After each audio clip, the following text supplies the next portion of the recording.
Good morning, this is Stacia. This is the Stacia Journal. Hello. This is just your daily reminder that you are more stronger than you think and more loved than you know. Let's get into it. Here's our daily affirmation. Today's daily affirmation is today I will celebrate my progress instead of criticizing myself. Today I will celebrate my progress instead of criticizing myself. Today's third-part segment is living in a small town. So we are on part one of the three-part segment. And the first question is, have you ever wanted to leave your small town?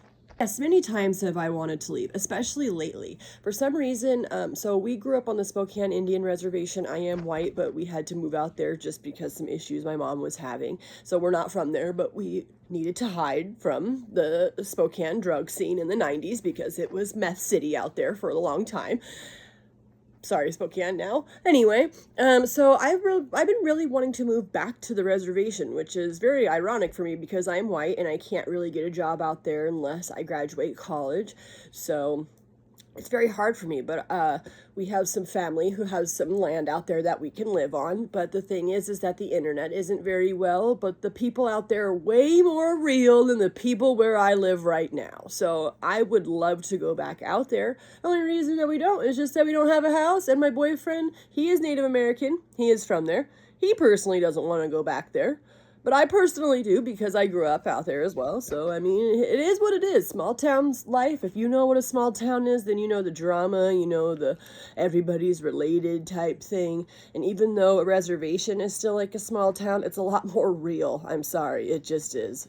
Sorry, us white people. We're not always the realists. We're always passive-aggressive bullies. And that's why I'm very thankful I didn't grow up with my own kind. Because, Question is, what keeps you here in your small town? What keeps me here is my grandma. My grandparents are from here.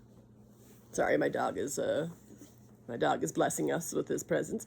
So my grandparents are from here, and my grandpa has a school here dedicated to him because after he passed away, the school really wanted to do something nice for my grandparents. My grandma was like, no, we'll just have a a normal grave site for him. But the school was like, nope, Linda, we need to do something big for you. So Linda Patterson and Harold Patterson are Davenport, and that's why I stay here because it was my grandparents' dream. They loved Davenport, and they loved for me to go to school down here, but I loved Welpinit. I loved where I was from, even being white. So I just never really wanted to go to school down here. They always gave me the option.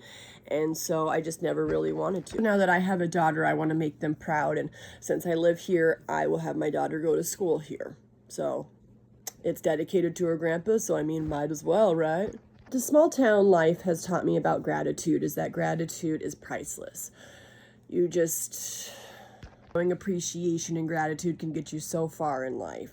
And you don't need to show them with money and gifts, just showing that you care and showing that you're a part of the community. That's enough gratitude. And I'm very thankful where I'm from because I did not grow up here, but I'm thankful that I'm here now. It's very peaceful and quiet, and it is not the thug life that these wannabe Davenport old from young gangsters think that they are, and they're not real gangsters. They are not real thugs. I grew up where resilience is... Native Americans are freaking resilient, and I had the luxury of growing up with them. So when I'm down here getting harassed by some of these wannabe thug, old to young, from their parents to their kids, harassing me just because they're bored and they think they're thug life, they'll never be resilient as where I'm from. They will never be resilient as the Native Americans that I grew up with. I'm sorry. I'm not trying to kiss ass. I'm just saying what it is. They will never be resilient as much. No matter how hard they try, they will be fake.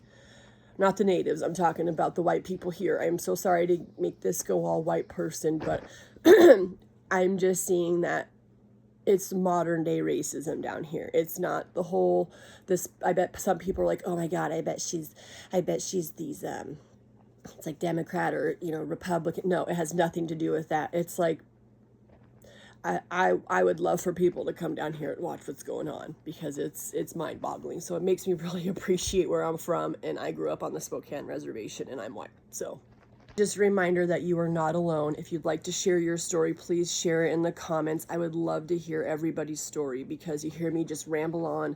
I would love to hear everybody's story. You never know what someone's gone through. You do not judge a book by its cover. Because I mean, look at me. You may think like I'm just some typical white girl when I love hearing from other people that, oh, you are not like the typical white girl. And I don't try to force it either. I'm just Stacia. So please share your comments, share your stories in the comments. I would love to hear it. We can both help each other heal, and I would love to help each other heal. With our daily sign off, that you matter. Even if today has been messy, even if you feel behind, even if you're doubting yourself, you are still worthy of good things. And I'll see you next time on the Stacia Journal. Ta-ta for now. Bye.